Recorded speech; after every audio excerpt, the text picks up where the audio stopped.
kelima adalah dasar yang kelima yang menunjukkan seseorang itu berada dalam posisi maqam al-azim, kedudukan yang tinggi, kedudukan yang agung adalah apa yang didapatkan oleh orang kafir. Oleh orang kafir, oleh orang yang berbuat dosa, orang yang munafik, dari berbagai kebesaran. Katanya di sini minal izzi, kebesaran maksudnya kemuliaan, kemudian kemenangan adalah amat jauh dibanding dengan apa yang diperoleh orang-orang mukmin. Bahkan sebaliknya, pada hakikatnya semua itu adalah kehinaan, kelemahan dan kehancuran. Wa in kana fi dhahir bi khilafihi, walaupun secara zahir nampak seperti kebesaran atau nampak seperti yang dibanggakan oleh orang-orang. Baik, yang kelima ini kita fahami ya. Kita fahami bahwa apa yang didapatkan dari orang-orang kafir, orang pendosa, orang-orang yang tidak taat kepada Allah Subhanahu wa taala dari segala bentuk kenikmatan, segala bentuk kenikmatan. Kenikmatan tuh boleh posisi tinggi. Kenikmatan boleh kemenangan dalam peperangan, kemenangan dalam kezalimannya. Dia selalu berbuat zalim, menang terus. Ya, misal contoh Israel atau Yahudi ini, kan dia menang terus ini. Itu kan berarti dia mendapatkan kemenangan, lalu kemudian kemuliaan, dan juga orang-orang orang munafik, orang pendosa dan mendapatkan kenikmatan. Kata beliau rahimahullahu taala, itu jauh dibandingkan dengan apa yang diperoleh orang-orang mukmin. Maknanya apa yang didapatkan daripada orang mukmin itu jauh lebih tinggi daripada apa yang didapatkan oleh orang-orang tadi, orang kafir, orang pendosa, orang munafik, walaupun pada zahirnya dia mendapatkan kenikmatan. Oleh karena itu, dasar yang kelima ini menegaskan kepada seseorang yang mendapatkan maqam yang agung, itu dalam pandangannya itu mereka rendah, walaupun dalam pandangan orang lain mereka tinggi. Ini kacamata seperti ini atau pandangan seperti ini hanya pada orang yang berposisi maqam al-azim, pada posisi orang yang berkedudukan tinggi di sisi Allah, yaitu berupa petunjuk dan rahmatnya. Kalau tidak, maka sedikit-dikit dia selalu mengagungkan orang kafir, orang non-muslim. Tuh lihat, tengok orang kafir, bukan kafir, tengok orang putih atau orang Eropa atau orang Amerika begitu. Selalu dia bangga-banggakan orang-orang tersebut karena dalam teknologi, dalam segala hal duniawi dia tinggi. Maknanya dia mendapatkan kemenangan, dia mendapatkan kemuliaan dan nikmat-nikmat yang lain lah dari sisi duniawi.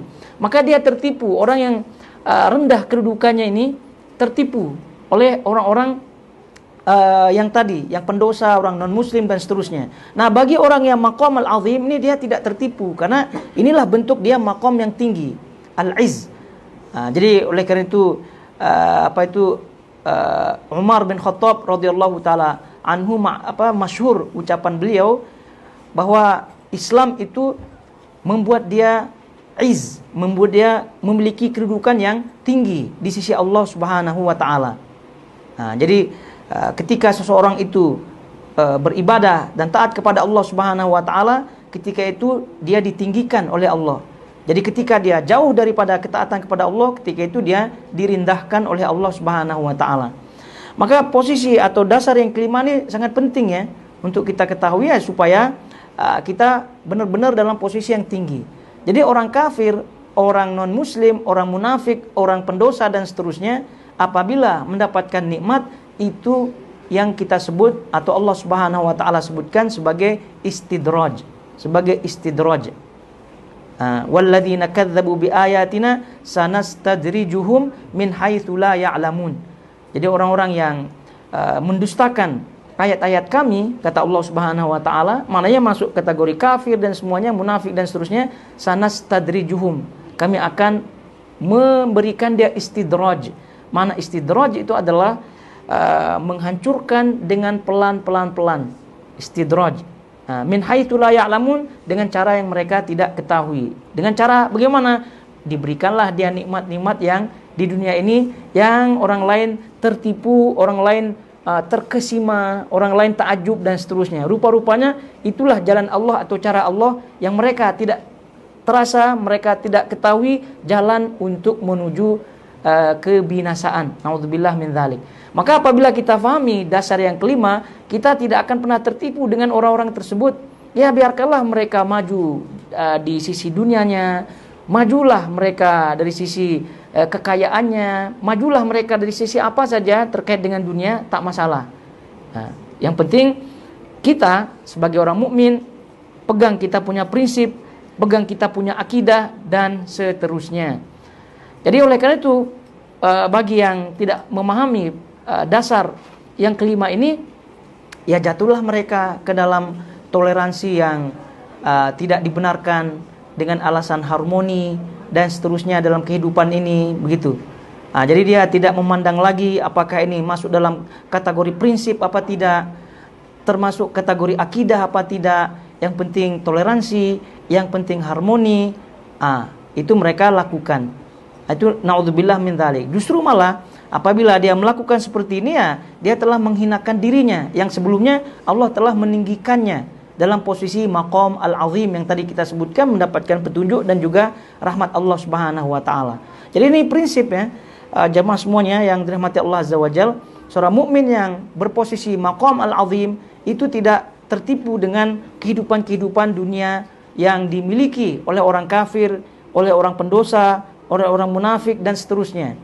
Karena ya kita sadari bersama bahwasanya dunia ini adalah waktunya terbatas, memiliki waktu terbatas. Tidak ada yang kekal di dunia ini, tidak ada.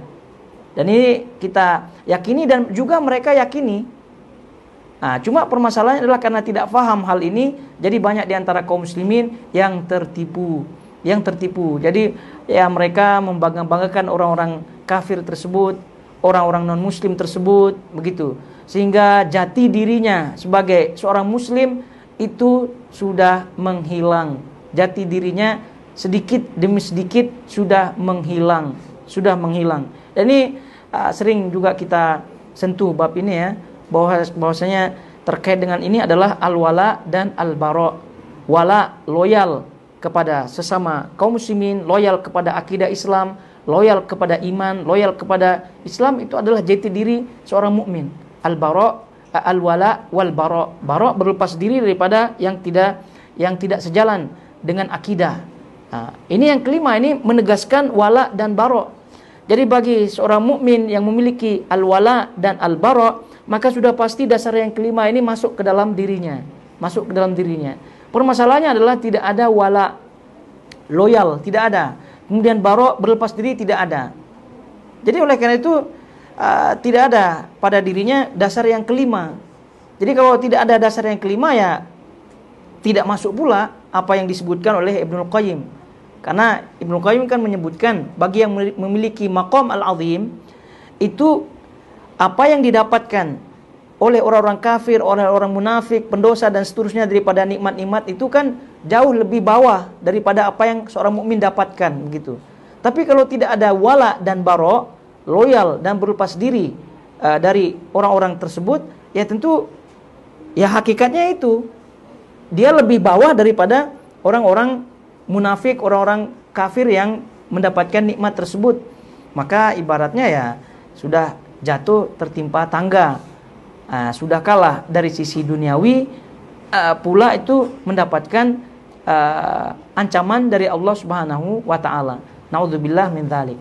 Jadi itu kalau kita memegang prinsip ini, insya Allah kita di mana saja kita merasa percaya diri, kita merasa memiliki kedudukan yang tinggi.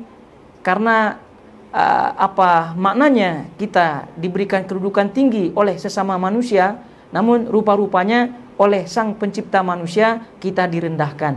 Naudzubillah min dzalik. Nah itu yang kita tidak mau. Sebab itulah prinsip itu harus dipegang di mana saja kita berada. Kita punya syakhsiyah. Jadi kita punya kita punya harga diri ya, sebagai seorang mukmin, sebagai seorang muslim, itu mesti kita nampakkan. Yang pernah kita sebutkan dan juga kita sama-sama ketahui bersama, kadang sebagian kaum muslimin itu malu menunjukkan nama aslinya. karena nama aslinya itu mengarah kepada nama Islam. Sehingga kalau namanya Muhammad, kalau namanya Abdullah itu diganti olehnya. Kalau namanya Yunus, Yusuf, apa dan semua diganti olehnya. Menjadi Joseph lah, menjadi David lah, menjadi inilah, begitu ya. Supaya apa? Ya supaya adalah harga dirinya menurutnya. Padahal dah bagus-bagus namanya Daud kan. Daud dah bagus. Diganti pula dengan yang lain gitu kan. Jadi hal-hal seperti ini kelihatannya ringan, tapi di sisi Allah Subhanahu wa taala itu berat. Karena orang-orang seperti tadi yang tidak bangga dengan namanya, ya, dengan nama Islamnya begitu, itu wala dan baroknya hilang. Gitu. Jadi kita dah mengetahui bahwasanya ini bab akidah, ini adalah bab prinsip. Jadi authaqu rura al-iman kata Nabi SAW, tali keimanan yang kuat adalah al-wala dan juga al-bara. Itu baru nama, begitu kan? Baru nama, sudah malu namanya Islam, yaitu mengarah kepada Islam. Ya, bagi mereka yang sudah paham hal ini, namun rupa-rupanya namanya tidak nama Islam, ya jangan sedih pula, begitu. Ya, namanya qadarullah lah, begitu kan? Tapi masalahnya sudah namanya bagus-bagus dari awal, begitu, rupanya tidak paham poin seperti ini, lalu kemudian dia merasa rugi. Kenapa pula orang tuanya menamakan dia Abdullah, gitu kan? Kenapa pula orang tuanya menamakan Abdurrahman dan seterusnya? Dia menyesal. Ya kenapa? Karena dia tidak paham hal ini. Itu dari segi nama. Lalu kemudian dari segi bahasa. Dari segi bahasa ini pun sering kita ingatkan, dari segi bahasa. Jadi alhamdulillah begitu kan, kita nih orang-orang Nusantara, orang-orang Melayu dan seterusnya, itu ada bahasa sendiri, ada bahasa sendiri. Lalu kemudian alhamdulillah bahasa-bahasa Melayu, bahasa-bahasa Nusantara kita ini lebih dekat dengan istilah-istilah syar'i. Istilah-istilah syar'i, sehingga apabila kita mempelajari agama kita dengan bahasa kita, dengan bahasa Nusantara, bahasa Melayu dan seterusnya, itu istilah-istilah syar'i tersebut sering kita dengar. Banyaklah akidah, musyawarah, apalagi iman, itu tidak perlu diterjemah-terjemah lagi. Kita sebut iman dah paham dah, atau tidak? Akidah dah paham dah. Islam dah paham lah. Mukmin paham, muslim paham. Ini masalahnya adalah orangnya Melayu, orangnya Indonesia, begitu kan? Ya, belajar pula dia bahasa Inggris. Lalu kemudian karena tidak masuk ke poin yang ini, walak dan baroknya kurang, jadi dirubahnya bahasa Inggris itu menjadi bahasa utamanya dia. Itu permasalahan juga dalam kita semua. Dan ini sebagai peringatan tentunya bagi kita semuanya. Karena ingat bahwasanya bahasa Inggris itu adalah bahasa daripada luar, bahasa luar. Ya, ini bukan berarti untuk membenci, tidak boleh dan seterusnya, tidak.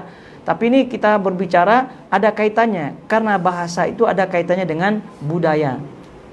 Oleh karena itu kalau kita melihat penjajah di zaman dahulu itu, mungkin zaman sekarang juga ya, penjajah zaman dahulu itu di antara cara menjajahnya adalah mewajibkan bahasanya dia kepada orang yang dijajahnya.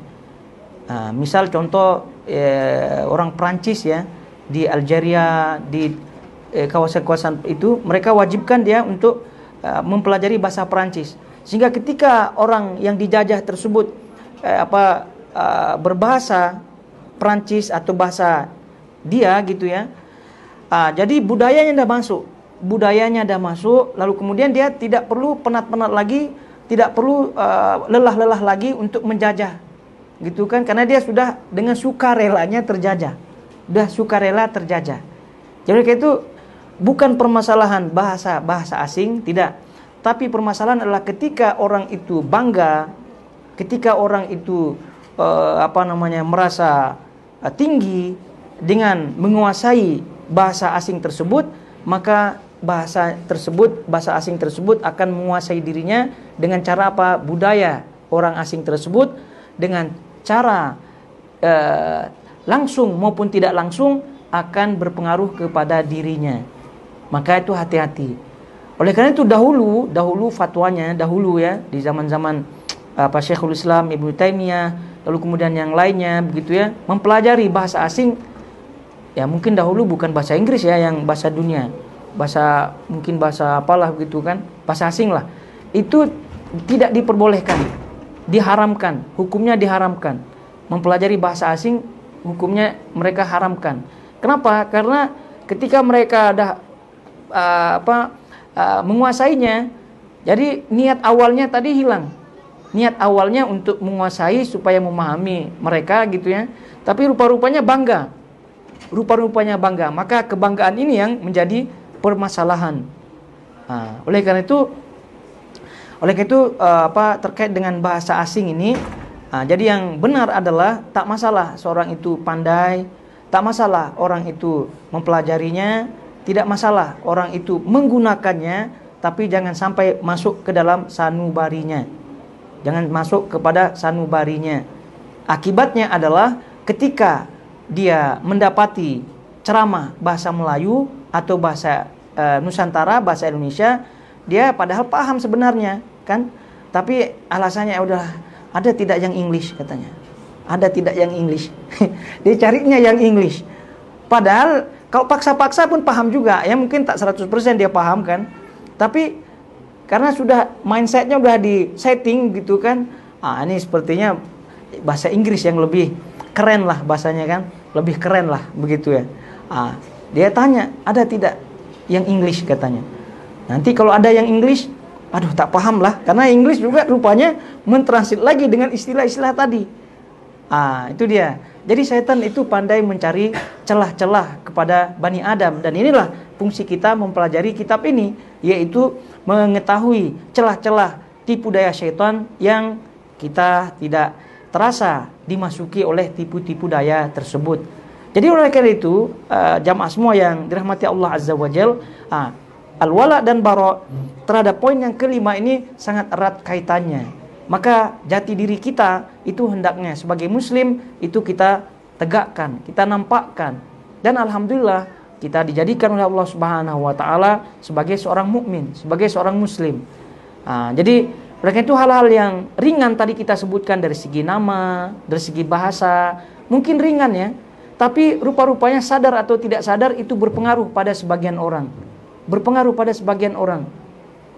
Dan ini kita tekankan ya, selalu kita tekankan karena dimaklumi kita di sini ya, di luar begitu ya, di luar Indonesia, di luar Malaysia, Singapura dan seterusnya, yang kebanyakannya ya tentu berhadapan dengan dunia internasional. Lalu kemudian anak-anak kita juga sekolahnya di internasional. Lalu kemudian bahasanya juga bahasa internasional. Nah, ini kalau tidak diingatkan prinsip-prinsip seperti ini, kebanyakannya atau sebagian kita itu tidak ada wala dan baroknya. Nanti anaknya tumbuh, dianya sendiri tumbuh dengan yang tadi, mengagungkan. Jadi yang tadinya dibolehkan seorang itu mempelajari bahasa asing, lalu kemudian berbicara dengannya, tapi udah masuk sanubarinya, akhirnya menguasai diri. Maka tadi kita sebutkan bahasa itu sadar ataupun tidak sadar itu akan membawa budaya ahli bahasanya, membawa ahli bahasanya. Tadi kita misal contoh sajalah, misal kalau kita melihat ada orang-orang Eropa atau orang-orang Amerika yang ada di Indonesia ya, mereka kalau mereka lancar bahasa Indonesia, itu pasti dia akan berbudaya Indonesia, minimal pakaiannya, dan juga dia bangga gitu kan. Jadi lihat saja orang-orang luar gitu ya, yang datang ke negeri, misal di wilayah-wilayah Indonesia, atau orang misal datang ke Lombok gitu, dia belajar bahasa Lombok dan bisa dia bahasa Lombok. Itu nanti secara sadar maupun tidak sadar, sengaja ataupun sengaja, dia akan berbudaya Lomboknya. Dia akan berbudaya dengan budaya Lombok, karena bahasa itu terikat erat dengan budaya.